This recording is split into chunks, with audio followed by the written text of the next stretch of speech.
जगदलपुर में पद्मश्री वैदराज मांझी है जो 5 साल से कैंसर जैसी गंभीर बीमारियों का इलाज कर रहे हैं। नक्सलियों के भय के चलते अब वो मतलब उनको धमकी दी है, नक्सलियों को जान से मारने की धमकी दी और नक्सलियों के धमकी का उनके पास इलाज कराने को नहीं। कांग्रेसी आरोप लगा रहे हैं कि जब वो भाजपा सरकार में ये स्थिति नहीं। ऐसा है, ये सब जो बातें हैं, जब वो 50 साल से इलाज कर रहे हैं तो लोग उनके पास जब 50 साल से जा रहे हैं, अब तो नक्सलवाद कम हो गया है।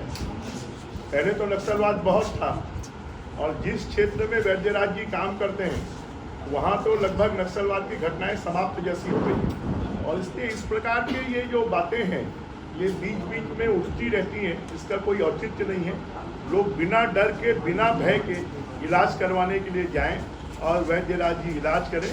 शासन की तरफ से पूरी उनको सुरक्षा व्यवस्था मिलेगी। ये भी पता चला है कि वो सरकार को पद्मश्री लौटाने के लिए मूड में है, इलाज बंद कर। ऐसा खाली आप लोग कुछ भी लौटाने के मूड में है। मूड क्या होता है? कोई लिखा पढ़ी की है क्या, या आपने जाके बात की है क्या? कोई कुछ भी बोल देगा तो उससे थोड़ी काम चलेगा। अगर वो इलाज रायपुर में आके करना चाहते हैं तो रायपुर में भी हम उनकी पूरी व्यवस्था करेंगे। दीपक बैच ईवीएम पर सवाल उठा रहे हैं, उनका कहना है कि वोटिंग के 10 से 12 दिनों बाद वोटिंग परसेंटेज बढ़ जाता है, चिंता का विषय है, शंका जाहिर कर रहे हैं।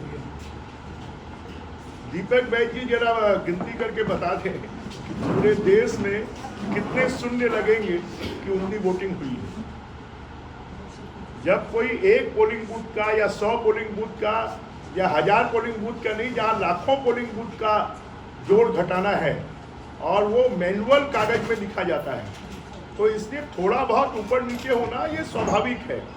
परंतु अगर दीपक बैच जी कर्नाटक में आप जीते तब आपको ईवीएम याद नहीं आई, आप तेलंगाना में जीते तब आपको ईवीएम याद नहीं आई, आप हिमाचल में जीते तब आपको ईवीएम याद नहीं आई, जब आपका सुपड़ा साफ हो रहा है तब आपको ईवीएम याद आ रही है।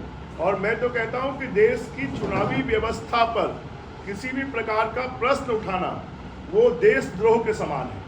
ये छत्तीसगढ़ में लगातार ड्रॉप आउट की संख्या बढ़ रही है, आपने कलेक्टर को आदेश भी किया है, उसमें क्या कार्रवाई? देखिए, ड्रॉप आउट नहीं बढ़ रहा है। अगर आप देखेंगे तो वो बच्चे, क्योंकि आज सामान्य से सामान्य आदमी, गरीब से गरीब आदमी अपने बच्चों को अच्छी स्कूलों में पढ़ाना चाहता है और इसलिए वो बच्चे सरकारी स्कूलों से निकलकर निजी स्कूलों में चले जाते हैं जिसका कोई रिकॉर्ड नहीं होता है और उसके कारण ये संख्या हमारे पास में आती है।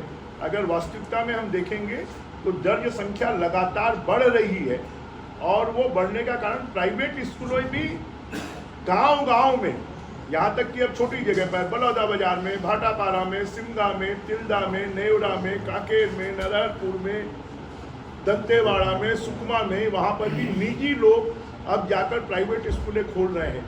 इसलिए लोग उन स्कूलों में एडमिशन लेते हैं, इसलिए सरकारी स्कूलों की संख्या कम दिखाई देती है। ये अभी कुछ दिनों से देखा जा रहा है कि लोग अपने परिवार के लोगों की हत्या कर रहे हैं, उसकी वजह नशा बताया जा रहा है। इस तरह की बात, इस तरह की प्रवृत्ति पूरी बढ़ रही है, क्या कहना है? देखिए, कोरोना के बाद से जो सर्वे आया है उस सर्वे में ये कि लोगों में डिप्रेशन जो है वो उसकी मात्रा बढ़ी है और डिप्रेशन की मात्रा बढ़ने के कारण, और दूसरा आप जो नशे की बात कर रहे हैं, क्योंकि उसको समाप्त करने में समय लगेगा। 5 साल में पैसा कमाने के लिए कांग्रेस के लोगों ने और सरकार में बैठे हुए लोगों ने अवैध जितने भी धंधे होते हैं उनको प्रोत्साहित किया, अवैध कमाई को प्रोत्साहित किया। अफीम, गांजा, चरस, कोकीन, मार्फिन, इन सब का एडिक्ट बच्चों को बना दिया और उसका परिणाम है जब ये धीरे धीरे इसमें सुधार आएगा तो मुझे लगता है इस प्रकार की घटनाओं में भी कमी आएगी।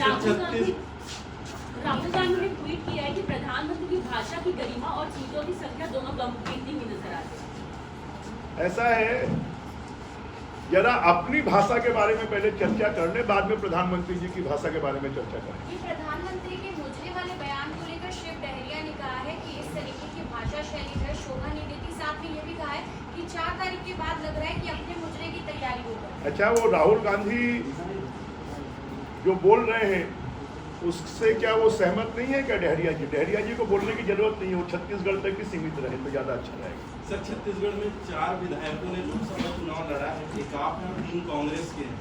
क्या लग रहा है परिणाम आने वाले हैं, कितने सीटों का चुनाव हो सकता है? आगे आगे देखिए होता है क्या। ये अनुदान प्राप्त कॉलेजों को पेंशन वैल्यू दे दिए हैं, लेकिन हाईकोर्ट के आदेश के बावजूद इन दिनों में उसको लागू नहीं किया जा रहा है।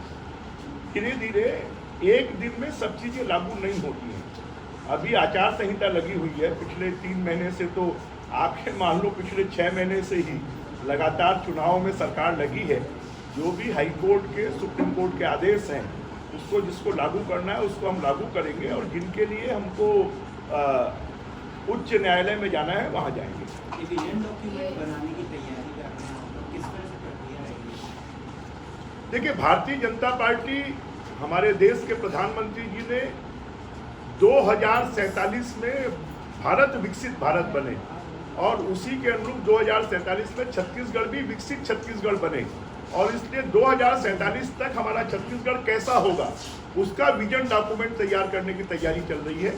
और वो विजन डॉक्यूमेंट छत्तीसगढ़ एक गौरवशाली छत्तीसगढ़ बने, एक रोजगार युक्त छत्तीसगढ़ बने, सिंचाई युक्त छत्तीसगढ़ बने, विकसित छत्तीसगढ़ बने, इंफ्रास्ट्रक्चर अच्छा हो, उसको ध्यान में रखकर विजन डॉक्यूमेंट तैयार होगा। धर्मांतरण पर कानून बनाने की बात आपने कही थी कि आचार संहिता के बाद इस पर प्रक्रिया? निश्चित रूप से धर्मांतरण के ऊपर में कानून पहले से है, उस कानून को और कड़ा बनाने के लिए आचार संहिता समाप्त होने के बाद उसका कानून लाया जाएगा। ये गौवंश अभ्यारण्य में कुछ तकनीकी चीजें क्या अलग है, क्योंकि कांग्रेस ये कह रही कि गौठान का ही मतलब ये कॉपी है, ये नाम बस बदला जा रहा है बीजेपी के समय में कांग्रेस की योजना। जरा बताएं गौठान में क्या हुआ, कितनी गायों की मृत्यु हुई, कितनी गायें वहाँ पर रहती थी, कितने अरबों करोड़ों रुपए का घोटाला हुआ, जहाँ पर गायों के पीने के लिए पानी नहीं था, चारा नहीं था।